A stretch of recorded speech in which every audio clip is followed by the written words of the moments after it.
আজকের ভিডিওটা শুরু করছি আজকের রাত্রের ডিনার দিয়ে। আজকে চেন্নাইয়ে আমাদের তৃতীয় দিন। রাত্রে আজকে ডিনারে নিয়ে এসেছে ধোসা। এখানে যে কদিন আছি সে কদিন কিন্তু ধোসা আর ইডলিটাই বেশি খাওয়া হচ্ছে। পরের দিন সকালবেলাতে রেডি হয়ে আমরা বেরিয়ে গিয়েছিলাম চেন্নাই অ্যাপোলো হসপিটালের উদ্দেশ্যে। সেখানে কিছু রিপোর্ট সংগ্রহ করার ছিল এবং তারপর এই হসপিটাল থেকে আমাদের হোটেলের রাস্তাটা 10 মিনিটের হাঁটা পথ। আর এখন যেহেতু মে মাস, রোদ কিন্তু প্রচণ্ড বেশি, ছাতা ছাড়া কিন্তু ওই জন্য হাঁটা সম্ভব নয়। রোদটা দেখে নিশ্চয়ই আন্দাজ করতে পারছো তোমরা যে কীরকম গরম এখানে। তবে ধীরে ধীরে রাস্তার দুপাশের দৃশ্য দেখতে দেখতে হাঁটতে কিন্তু খুব একটা খারাপ লাগছে না। আর মাঝে মাঝে এরকম গাছের ছায়া রয়েছে, দুপাশে বড় বড় বিল্ডিং আর হোটেল। যেহেতু হসপিটালের রাস্তা দেখতেই পাচ্ছ, গাড়ি চলাচল, অটো, অ্যাম্বুলেন্স এগুলো একটু বেশিই রয়েছে। এখান থেকে হোটেলে ফিরতেই যেহেতু আমাদের বেলা 12টা, 12:30 হয়ে যাবে, তাই আমরা ঠিক করলাম যে একেবারে যাওয়ার পথে লাঞ্চটা কিছু একটা কিনে নিয়ে চলে যাব। এখানে হসপিটাল রোড থেকে বেরিয়ে মেন রোডে প্রচুর খাবারের দোকান রয়েছে, ওখান থেকে কিছু একটা লাঞ্চের জন্য কিনে নিয়ে যেতে হবে। আমরা যে হোটেলে রয়েছি সেখানে কিন্তু খাবারের কোনো ব্যবস্থা নেই, তবে হোটেলের নিচে একটা মেস রয়েছে পাশে, ওখানেই খাওয়া দাওয়া মাঝে মাঝে করছি। তবে এখন ঠিক করেছি যে এখান থেকে বাইরে থেকে যাওয়ার পথে কিনে নিয়ে যাব।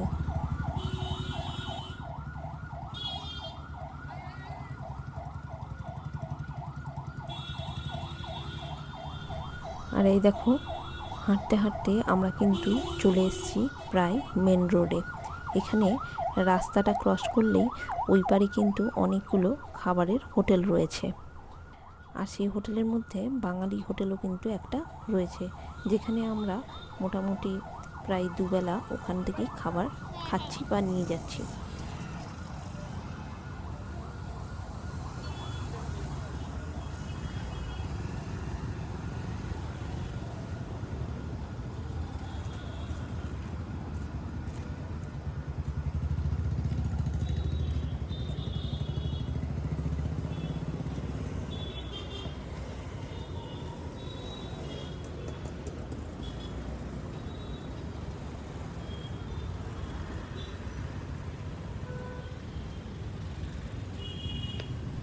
এখান থেকে আজকে দুপুরের লাঞ্চটা নিয়ে তারপরে আমরা আবার হোটেলের উদ্দেশ্যে রওনা হব।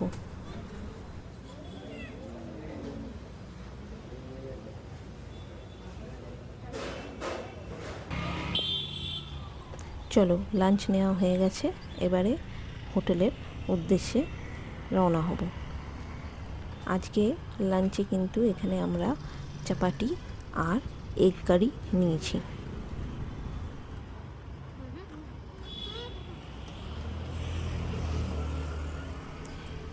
এই হাঁটা রাস্তাটার দূরত্ব কিন্তু খুব বেশি না হলেও এই দিনের বেলা রোদের জন্য বেশি কষ্ট হচ্ছে। তবে সন্ধেবেলাতে যখন এদিকে বেরোচ্ছি তখন কিন্তু অতটা হাঁটতে কষ্ট হচ্ছে না।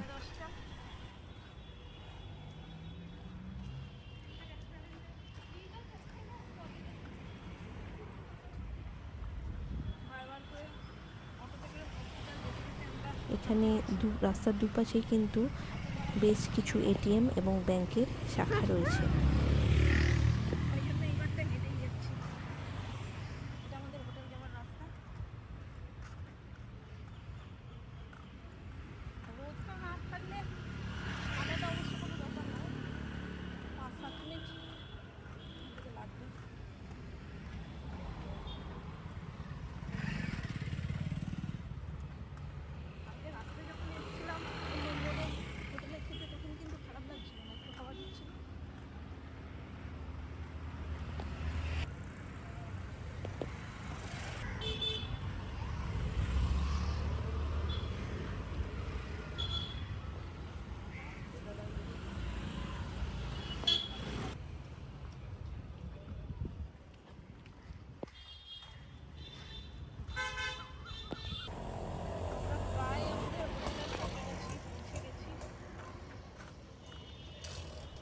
চলো, কথা বলতে বলতে আমরা কিন্তু আমাদের হোটেলের গলির কাছাকাছি এসে পৌঁছে গেছি।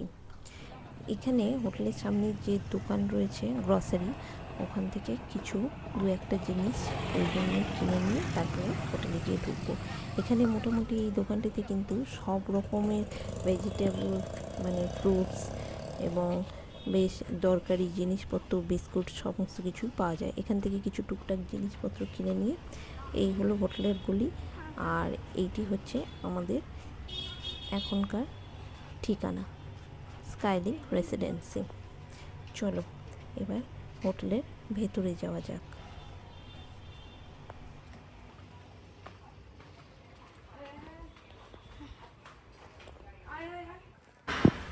এই হোটেলটাতে কিন্তু লিফটের সুবিধা নেই, তাই আমাদের এখানে রুম 3 তলাতে মানে সেকেন্ড ফ্লোর, এই সিঁড়ি দিয়েই কিন্তু ওঠানামা করতে হচ্ছে।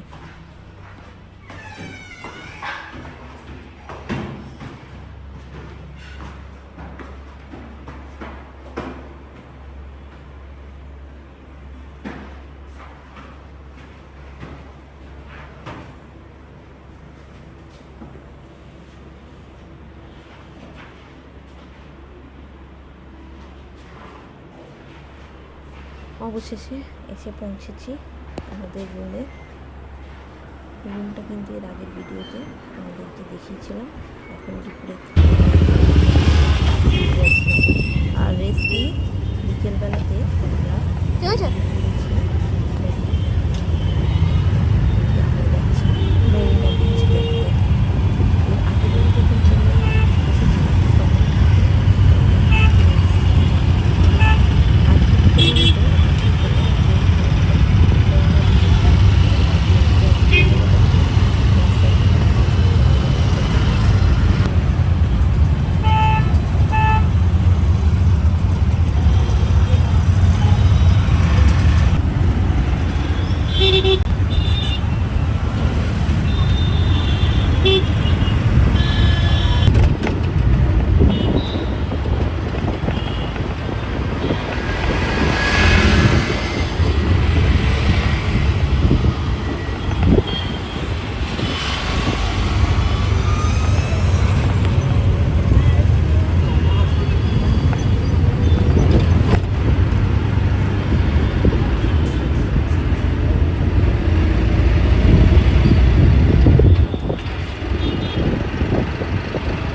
যাওয়ার রাস্তা উঠে পড়েছি।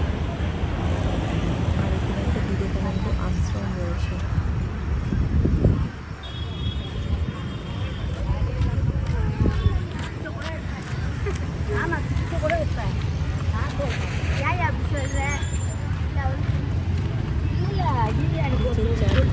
আলোগুলো কিন্তু জ্বলে উঠেছে, যদিও এখনো দিনের আলো বেশি ভালোভাবেই রয়েছে।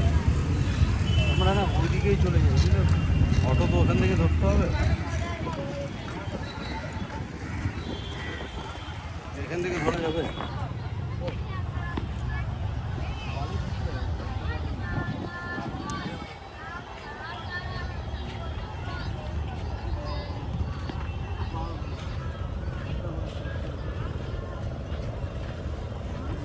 অঙ্কিতার কিন্তু আবার পাহাড়ের থেকে সমুদ্র বেশি পছন্দ, ওই জন্য বিচে আসার জন্য ওর উৎসাহ ছিল আমাদের থেকে অনেক বেশি।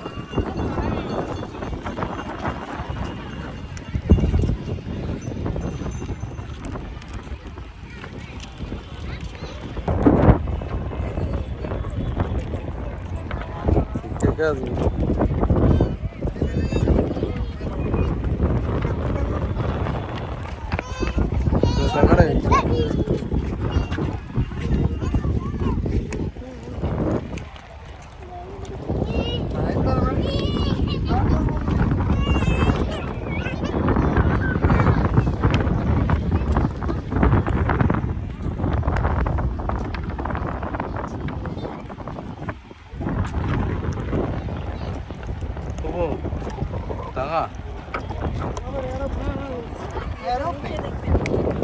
এটাতে পজ নাকি?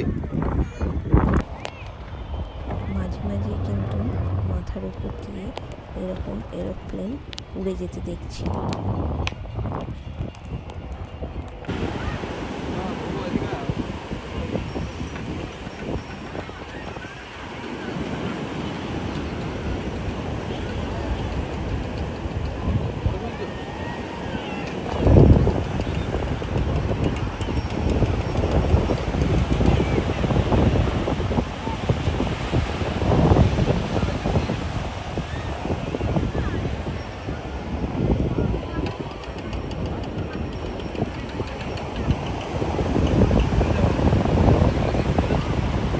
সমুদ্রের সামনে এলে চোখের জল না প্রায় দিনের শেষ হয়ে এসেছে। এই বন্ধু আলিতে অঙ্কিতার বাবা কিন্তু চলে গেছে সমুদ্রের জলের কাছে।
ঘড়িতে এখন প্রায় 7:30 বাজতে চলল।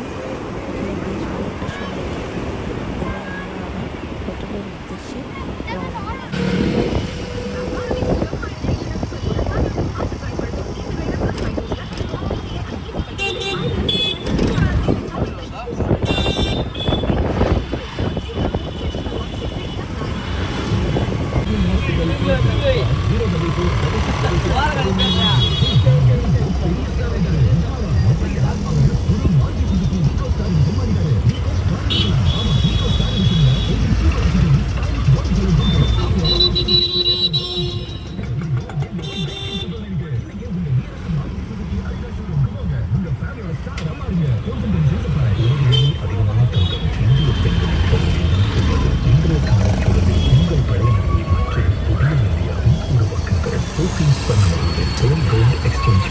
பழைய தங்கத்துக்கு கிராமுக்கு ரூபாய் 450 கூடுதல் மதிப்பு. பெண்களின் தங்கம் தேசத்தின் பலம்.